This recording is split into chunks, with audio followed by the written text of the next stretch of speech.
السلام کے گھروں کی یہ سیرت ہوتی تھی، ان کے گھر کے اندر کنواں ہوتا تھا،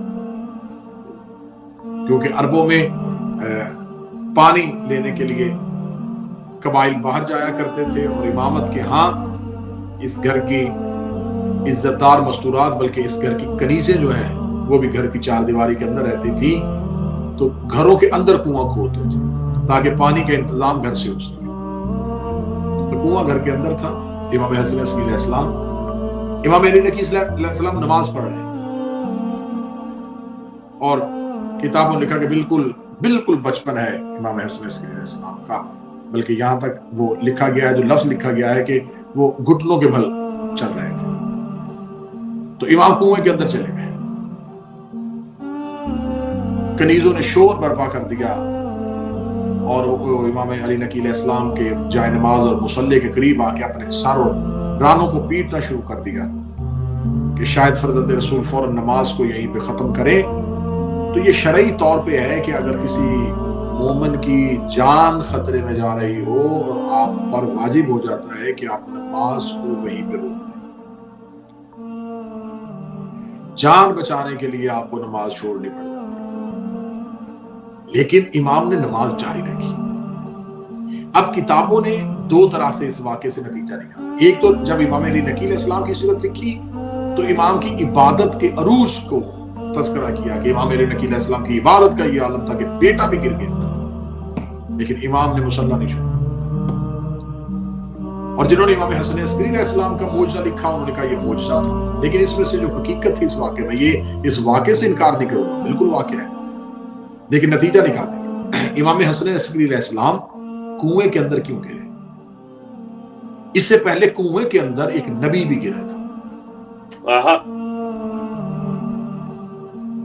جسے بھائیوں نے پھینکا تھا، اور نام جس کا یوسف تھا۔ یوسف نے پہلی اینٹ عبور کی تو سوچا کہ نبی ہوں کچھ نہیں ہوگا، دوسری عبور کی تو سوچا کہ بچ جاؤں گا کیونکہ خدا نے ابراہیم کے لیے بھی آگ کو ٹھنڈا کیا ہوا تھا، معجزات انبیاء کے لیے تھے۔ لیکن جو ہی یوسف 7ویں اینٹ کے قریب پہنچا تو اب جناب یوسف نے جب دیکھا کہ وہ اللہ تو بچا نہیں رہا، تو یوسف نے فوراً صدا دی اپنے پروردگار کو، اے میرے اللہ مجھے بچا۔ تو 7ویں اینٹ سے آگے جناب جبریل نے اپنے پر پہ لیا۔ یوسف نبی نے پوچھا تھا کہ فرشتے میں آنے میں دیر کیوں ہوئی؟ فرمایا اس لیے کہ تو پہلے اپنی طاقت آزما رہا تھا، 7ویں اینٹ پہ جا کے تو نے اللہ کی طاقت کو پکارا۔ اب اللہ کی جس طاقت کو پکارا تھا وہ اللہ کو تو نہیں پکارا تھا، وہ اللہ کی کسی طاقت کو پکارا تھا۔ اور میرے مولا علی نے کوفے کے ممبر میں بیٹھ کے کہا تھا میں ہی وہ علی ہوں جس نے یوسف کو کنویں سے بچایا تھا۔ نعرہ حیدری یا علی علی علی علی۔ اب وہاں پر یعقوب زندہ تھے، بیٹے کو بھائی گرا رہے تھے، اور یعقوب کو خبر ہوئی اور یعقوب رو رہے تھے۔ یہاں پر امام کنویں کے کنارے باپ کی صورت میں موجود ہے، اور دوسرا امام کنویں میں گر رہا ہے، باپ کے سامنے گر رہا ہے، اور باپ یعقوب کی طرح رویا نہیں اور بیٹا یوسف کی طرح پکارا نہیں۔ باپ نے نماز اس لیے ترک نہیں کی، نماز کو اس لیے نہیں روکا۔ اگر امام علی نقی علیہ السلام نماز روک دیتے تو آج قیامت تک کے لیے لوگ کہہ دیتے کہ نماز توڑی گئی بیٹا بچانے کی خاطر، اور امام علی نقی علیہ السلام گھبرا گئے اور گھبرا کے اللہ کی عبادت چھوڑ دی۔ وہ یعقوب تھے جن کو خبر ملی اور رونا شروع کیا۔ امام علی نقی علیہ السلام کا سر سجدے میں تھا جب امام نے نماز کو تمام کیا اور کنیزوں سے پوچھا کہ کیوں رو رہی ہو؟ انہوں نے کہا فرزند رسول آپ کا بیٹا کنویں کے اندر گر گیا ہے۔ امام مسکرائے فرمایا جاؤ کنویں میں جا کے دیکھو۔ جب دیکھا تو کنویں کے پانی نے ابلنا شروع کیا، اور امام حسن عسکری علیہ السلام پانی کی سطح پر اپنا تخت لگا کے بیٹھے جی اللہم صلی اللہ محمد علیہ محمد۔ جی قبلہ جی کیا بات۔ اب امام حسن عسکری علیہ السلام کی زندگی کے بہت سے معجزات ہیں جنہیں ہم نے اپنی گفتگو جو مولا کی شہادت کے حوالے سے ریکارڈ کروائی تھی، اس میں اکثر و بیشتر واقعات کا ذکر کر دیا تھا۔ آج گفتگو کو اسی ایک واقعے پہ آ کے ختم کرتے ہیں کہ جب امام نے کیونکہ امام کی مدت امامت جو ہے وہ بڑے مختصر سا عرصہ ہے، 6 سال کی مدت ہے امام کی امامت کی، اور اسی 6 سال میں تمام اہتمام کرنا ہے اور اگلے امام کے آنے کا انتظام کرنا ہے۔ امام کے ایک صحابی ہیں جن کا نام کتابوں میں بشر بن سلیمان لکھا ہوا ہے۔ بشر بن سلیمان کو امام نے فرمایا، وہ انصاری تھا، انصار قبیلے سے تھا، امام نے اس کو بلایا اور اس کو بلا کے امام علیہ السلام نے فرمایا کہ اے بشر، اپنے خادم کافور کو بھیجا کہ جاؤ بشر کو بلاؤ۔ خادم کافور بشر کے گھر گئے، جا کے دروازے پہ دستک دی اور بشر سے کہا کہ تمہیں امام حسن عسکری علیہ السلام نے بلایا۔ بشر بن سلیمان انصاری امام کی بارگاہ میں حاضر ہوتا ہے اور حاضر ہو کے کہتا ہے کہ مولا حکم فرمائے۔ مولا فرماتے ہیں کہ کیونکہ تمہارے آباء و اجداد ہمارے آباء و اجداد سے محبت کرتے تھے اور تم ہمارے پیروکار ہو، تم ہم سے محبت کرنے والے ہو، میں ایک وہ کام تمہیں دے کے بھیج رہا ہوں جس کام کی وجہ سے قیامت تک کے لیے تیرا نام ہوتا ہے اور تیری نسلوں میں یہ احسان پروردگار جاری رہے۔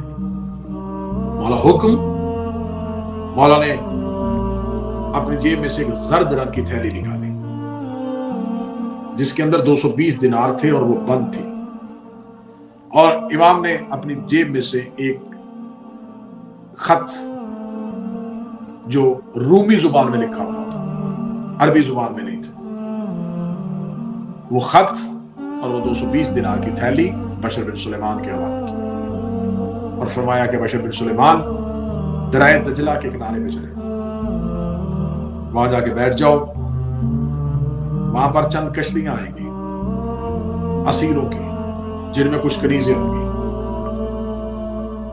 کیونکہ وہ بندرگاہ ہے، وہ پورٹ ہے، وہاں پر تجارتی کشتیاں بھی آتی ہیں، غلام اور اسیروں کی کشتیاں بھی آتی ہیں، تو وہاں پر ہمہ وقت بنی عباس کے سپاہی پہرا دے رہے ہوتے ہیں۔ وہاں پر بنی عباس ہی کے کچھ خریدار جو ہیں وہ خریداروں کے لباس میں وہاں پر ان کنیزوں کو خرید رہے ہیں۔ وہاں جب کشتیاں اگر رکیں گی تو تم نے تلاش کرنی ہے، وہاں پر ایک کشتی ہوگی، ایک بردہ فروش ہوگا جس کا نام عمرو بن یزید، اس کی کشتی میں بھی کنیزیں ہوں گی جن کو وہ فروخت کرے۔ وہ جب کنیزوں میں سے کپڑا ہٹائے گا تو ان میں سے ایک ایسی مستور ہوگی جو پردہ ہٹنے کے بعد بھی حجاب میں ہوگی۔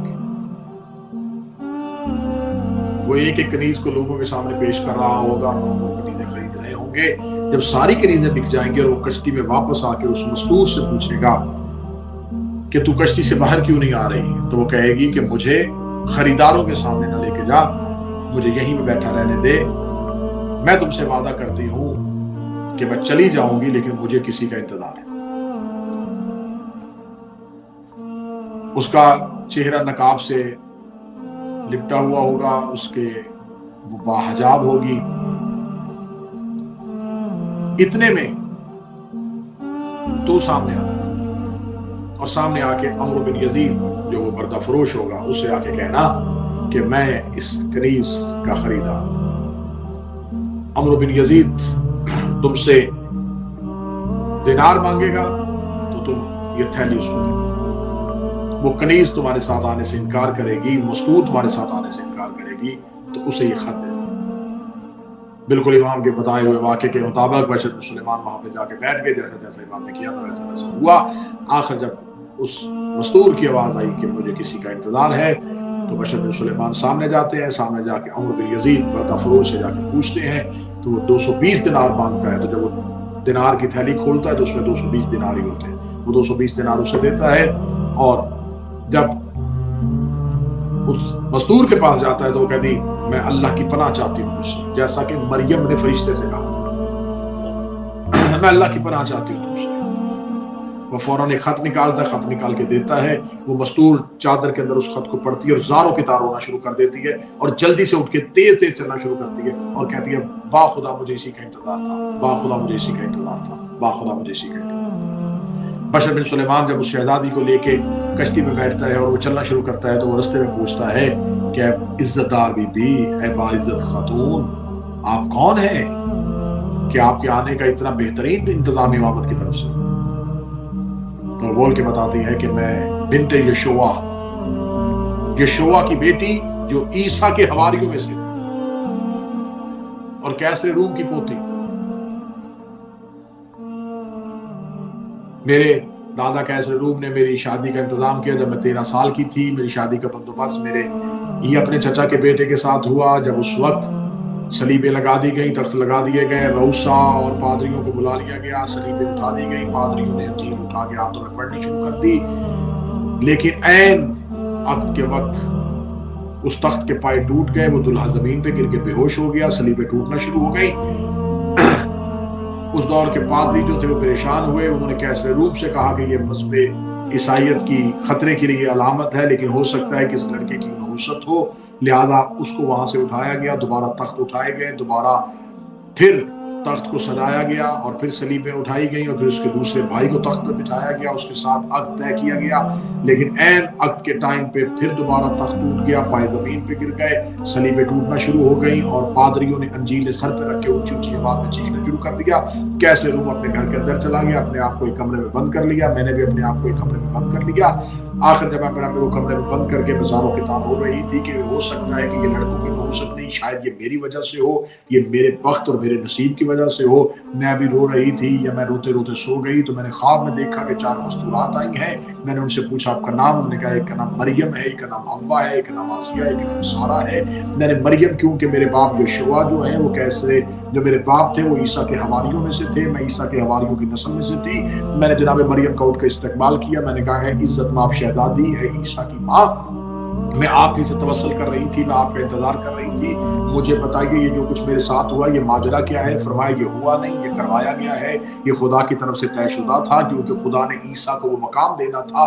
خدا نے عیسیٰ سے وعدہ کیا ہوا تھا جب عیسیٰ کو سولی پہ لٹکایا گیا تھا, تو عیسیٰ سے وعدہ کیا گیا تھا جب عیسیٰ اپنے حواریوں کو چھوڑ کے جا رہے تھے کہ میں تیرے حواریوں کی نسل میں سے بھی ایک عزت بخشوں گا, میں اسی کی نسل میں سے ایک شہزادی کو اپنے 12ویں شہنشاہ کی ماں بناؤں گا. تو لہٰذا تو امامت کی مالکن بن رہی ہے, تو امامت کی امینہ بن رہی ہے. میں نے امامت کا نام پہلی بار سنا تھا. میں نے کہا کہ وہ کون؟ فرمایا اہل بیت. فرمایا اہل بیت کون؟ فرمایا وہ کیا تو جانتی ہے محمد کون ہے؟ فرمایا ہاں میں جانتی ہوں, وہ تو عیسیٰ کے سردار. کیا تو جانتی ہے علی کون ہے؟ ہاں میں جانتی ہوں, وہ نبی کے وسیع ہیں. کیا تو جانتی ہے حسن کون ہے؟ کیا تو جانتی ہے حسین کون ہے؟ مجھے اسماء کا تعارف کروایا گیا, اور اسماء کی معرفت کروائی گئی, اور معرفت کروا کے کہا کہ ایک رات کے لیے انتظار کر, کل تمہیں کوئی عزت دار شہزادی ملنے کے لیے آئے گی. اگلی رات آئی, میں شدت کے ساتھ انتظار میں تھی. وہ 4 مستورات ایک نور کی ہماری لے کے میرے خیمے میں اتری, میرے حجرے میں اتری. اس نور کی ہماری کے پردے کا گزرنا تھا. اس میں سے ایک بی بی تھی جس کی چادر کا ایک پلو مریم نے, ایک آسیہ نے, ایک حوا نے, ایک سارہ نے اٹھایا ہوا تھا. وہ عزت دار شہزادی چلتی ہوئی میرے قریب آئی. مریم نے مجھے کہا ملائکہ جلدی اٹھ کے استقبال کر.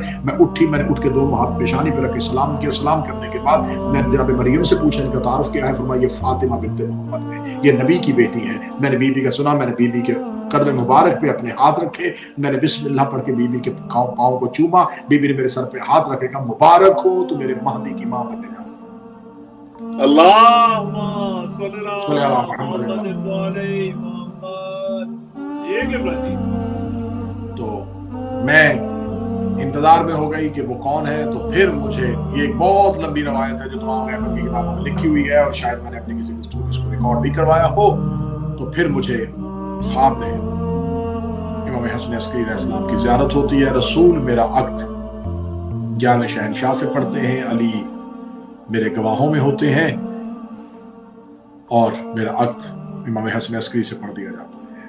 اس کے بعد روزانہ مولا مجھے خواب میں ملنے کے لیے آتے تھے, اور میں ملنے کے لیے تڑپ رہی تھی کہ مولا اذن زیارت عطا فرمائے. تو مولا نے مجھے پھر بتایا کہ کیسے روم ایک جنگ کے لیے نکلے گا. اس جنگ کے لیے اگر لشکر لے کے جب جائے گا تو رستے میں اس کی جنگ جو ہوگی وہ اس میں یہ شکست یاب ہوگا. جب شکست یاب ہوگا کیسے روم مارا جائے گا, اور اس کے بعد وہ فوجیں جو ہیں وہ شاہی محل پہ حملہ کریں گی. جب شاہی محل پہ حملہ کریں تو فوراً تو اپنا لباس تبدیل کر لینا, اپنے آپ کو شہزادی نہ بتانا, اپنے آپ کو کیسے روم کی پوتی نہ بتانا. جو شاہی محل میں جو کنیزیں ہوتی ہیں انہی کنیزوں کا لباس پہن کے انہی کنیزوں کے جرمن میں باہر چلے جانا. وہی کنیزوں کے جرمن میں جب تمہیں باہر نکالا جائے گا تو تمہیں کیسے روم کی پوتی سمجھ کے نہیں, بلکہ کیسے روم کی کنیزوں میں سے کنیز سمجھ کے ان کنیزوں کے ساتھ ایک زندان میں بند کر دیا جائے گا. وہاں سے تمہیں ایک جگہ پہ فروخت کر دیا جائے گا. جب تو اس بازار میں جائے گی وہاں سے ایک عمرو بن یزید نامی شخص آئے گا, تو اس کے پاس چلی جانا.